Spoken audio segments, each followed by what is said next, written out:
belajar jadi bapak. Tapi lulusnya nggak bisa lulus ternyata. Kita mau ke Pegadaian untuk nggadein TV itu untuk saya bisa berangkat ke ibu kota untuk beli tiket kereta. Sekitar jalan, di tengah jalan saya lihat, itu pertama kali saya ngelihat, saya yakin kayaknya pertama kali ngeliat bapak nangis. Salah satu pencetusnya saya bikin lagu ini karena ternyata laki-laki itu, seorang bapak apalagi, kalau dia berbuat salah, dia minta maaf itu bukan hal yang rendah. Jadi bapak itu nggak bisa sempurna. Kalau ada sempurna berarti ada kesalahan. Karena proses belajarnya itu yang penting gitu.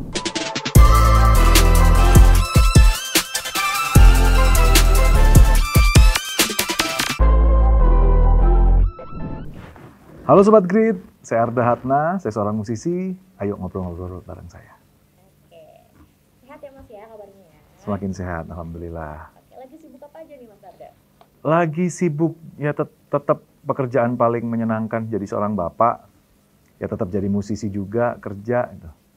Dan sibuk istirahat juga sih. Sibuk istirahat itu penting ya? Penting, karena istirahat juga bagian dari kerja. Gitu. Iya benar ya.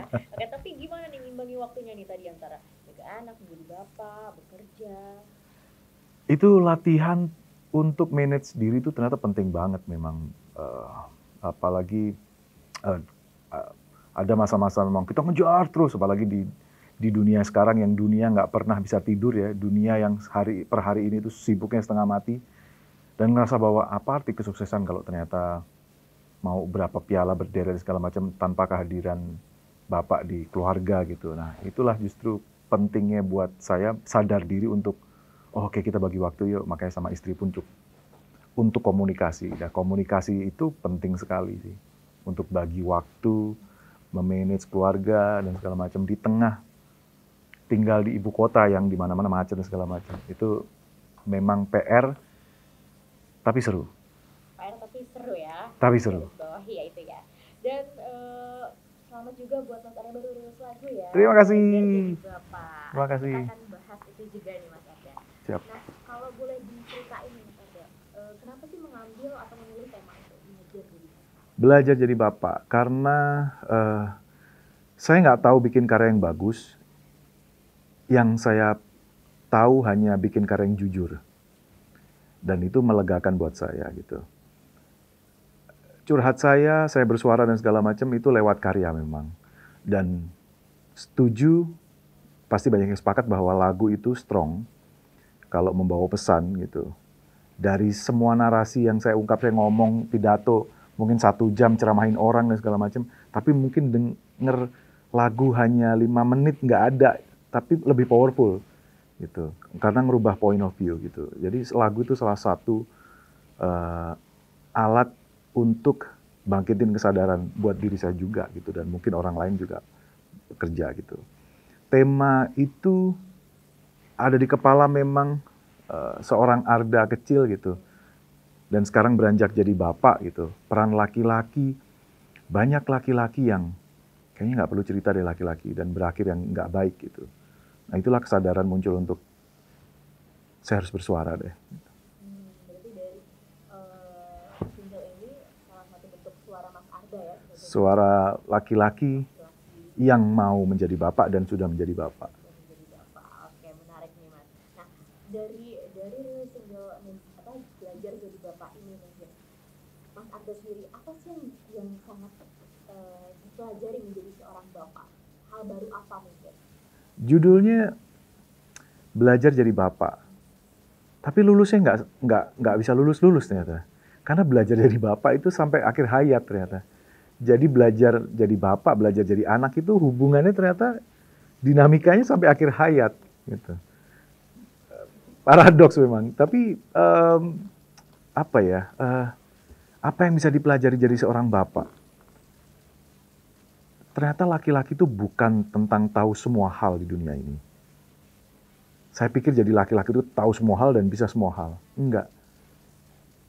Jadi laki-laki itu yang penting bisa tumbuh dan dia bertanggung jawab terhadap dirinya sendiri. Bahkan untuk luka-lukanya di masa lalu itu sebuah laki-laki. termasuk luka-luka itu. Oke. Nah, tapi kalau menurut dari Mas Arda sendiri, belajar jadi bapak kan tadi tidak akan pernah berhenti, tidak akan pernah ada gitu. Belajar jadi bapak yang baik yang seperti apa versi Mas Arda? Wah, ini jebakan nih. Saya kalau jawab jadi rasanya saya jadi bapak yang baik gitu. Menuju baik atau Menuju baik, jadi bapak itu nggak bisa sempurna. Kalau ada sempurna berarti ada kesalahan. Karena proses belajarnya itu yang penting gitu. Karena mau nggak mau, termasuk tadi yang saya bilang bahwa luka-luka itu, jadi dewasa itu adalah mungkin orang di luar sana atau siapapun yang melukai kita dan kita sendiri yang bertanggung jawab untuk nyembuhin. Itu jadi laki-laki yang dewasa. Ternyata saya sadar di situ. Jadi belajar jadi bapak yang baik gimana? Yang penting tumbuh sih. Menurut saya harus tumbuh.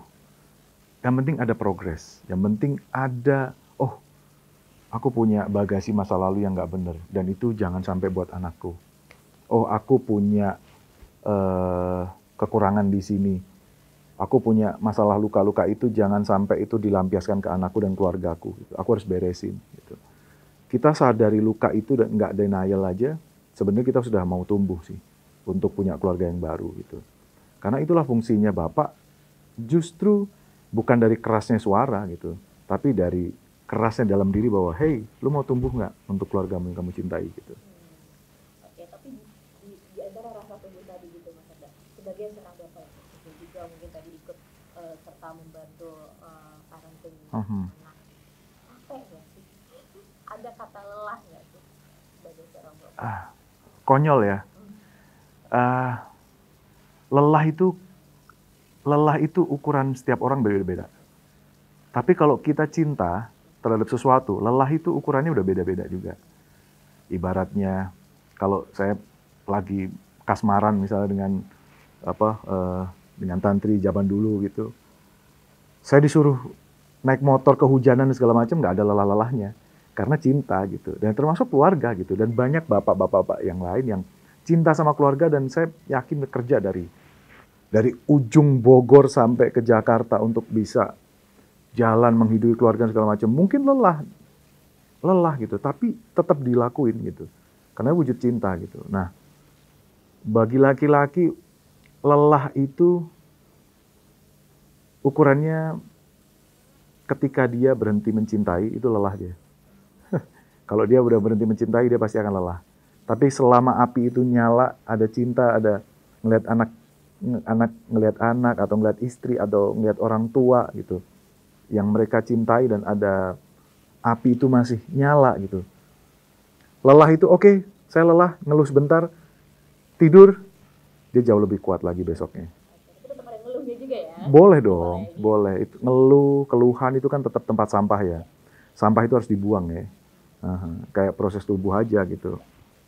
Tapi ya jangan sampai banyak ngeluhnya ketimbang proses berjuangnya. Tapi versi Mas Arda sendiri nih mungkin tadi lelah,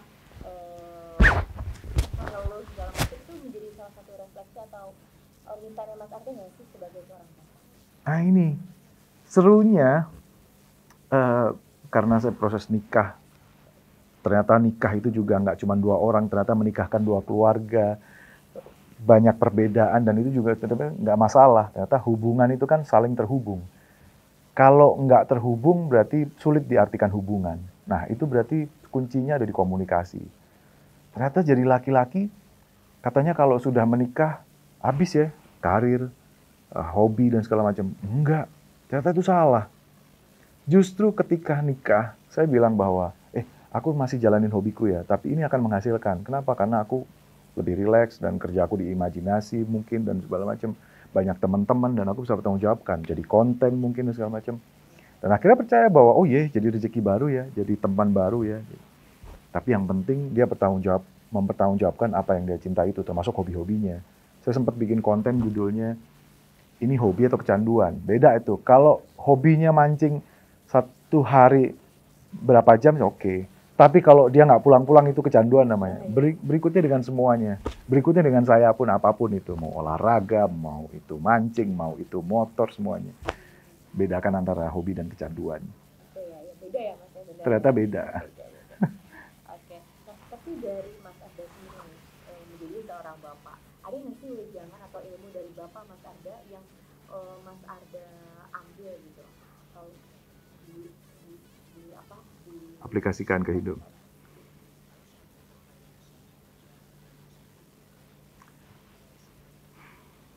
Ilmu orang tua ke apa ya, hasil adopsi mungkin. Bapak mungkin jarang sekali mungkin nasehatin yang, kamu harus begini, laku begini. Tapi saya melihatnya adalah gambaran ya, apa yang lihat perjuangan Bapak.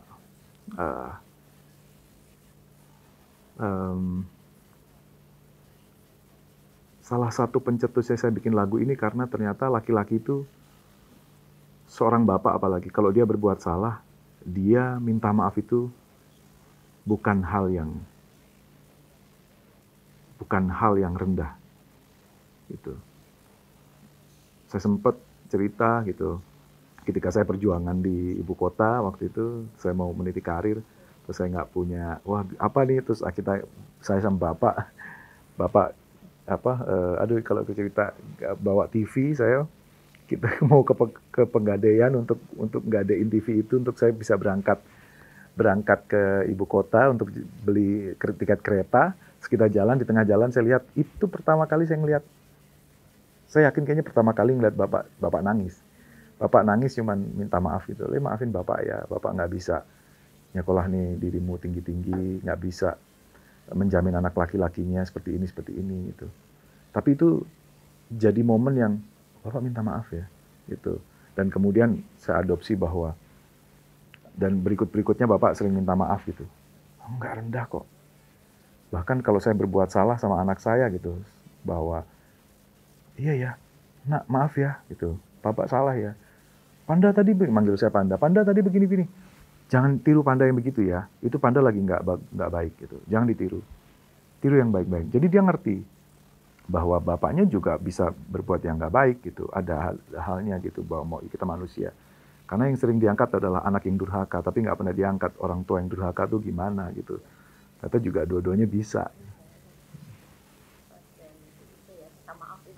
Kata maaf itu rilis loh. Mungkin buat, nah ini kalau dipotong bagus nih. Kata maaf itu rilis loh. Itu rilisnya luar biasa. Rilisnya luar biasa. Lihat aja kalau kita lebaran, kita minta maaf terus kita lega langsung. Kok maaf itu melegakan ya? Itu kita diam-diaman mungkin sama pasangan begitu. Kata maaf, iya aku maafin ya. Kok plong ya? Itu gejalanya dari mana? Tapi begitu maaf itu rilis, oke, aku jauh lebih kuat. Dan itu bisa terjadi di laki-laki. Kadang karena itulah laki-laki itu bukan nggak mau cerita ya. Tapi karena dia belum nemu ruang aman, dia bisa bercerita seapa adanya tanpa dihakimi. Ini fakta nggak, Mas? Laki-laki tidak suka dihakimi, apalagi sama istrinya mungkin, atau sama perempuan. Laki-laki tidak suka dihakimi. Mungkin karena laki-laki terjebak tubuh maskulin ya. Jadi, oke, laki-laki kok cengeng, laki-laki begini gitu. Jadi stigma itu terus laki-laki itu kuat, tangguh gitu. Jadi begitu dia lelah dengan dirinya, begitu dia punya luka, ya ada kompensasi yang lain gitu. Dia jadi kekerasan, KDRT dan luka-luka yang lain itu jadi emosian gitu, macam-macam gitu. Mungkin adalah efek yang dia justru nggak bisa menyampaikan apa sih gitu. Nah itulah meregulasi emosi itu penting. Makanya saya latihan untuk anak saya untuk biarkan dia ngomong meregulasi emosinya. Dia ngomong panjang lebar, begitu dia udah lega dan butuh waktu sendiri, akhirnya dia plong. Nah itulah pentingnya saya mendidik laki-laki. Oh ya, anakku laki-laki gitu. Kamu harus bisa meregulasi emosi. Karena laki-laki itu saat meregulasi emosi itu penting. Orang yang paling rugi adalah orang yang nggak bisa mengendalikan emosinya. Jadi belajar itu ya. Aduh, saya pun pernah berbuat kesalahan kok. Saya pernah ceritakan itu ngurung anak itu.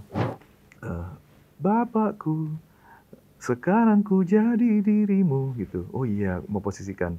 Keras sering beradu. Berantemnya dia itu bukan apa lu, enggak. Berantemnya ke sini. Berantemnya sama isi kepalanya. Kata perempuan itu makhluk yang indah dan unik gitu. Bilangnya perempuan itu, aku nggak apa-apa. Itu nadanya berubah sedikit itu artinya beda. Aku nggak apa-apa. Kamu sendirian nggak apa-apa? Aku nggak apa-apa. Itu saya pelajari itu kamusnya banyak itu. Aku nggak apa-apa artinya.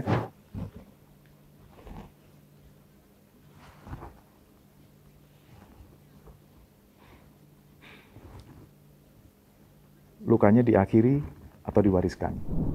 Itu dia ngobrol-ngobrolnya, seru banget. Waduh, bisa keungkap semuanya. Ngobrol-ngobrolnya Sobat Grit. Tadi lagu yang saya bawain judulnya Belajar Jadi Bapak, itu karya saya yang terbaru. Semoga POV-nya kalian ikut terhibur dan ikut ada sesuatu yang bisa dipelajari.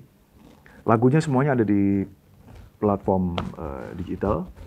Kalau di YouTube di Tantri Arda, follow Instagram saya juga, TikTok saya Arda Hatna. Terima kasih buat semuanya. Selamat belajar jadi Bapak. Terima kasih sudah menonton video ini. Jangan lupa subscribe dan aktifkan lonceng notifikasi supaya kamu nggak ketinggalan video terbaru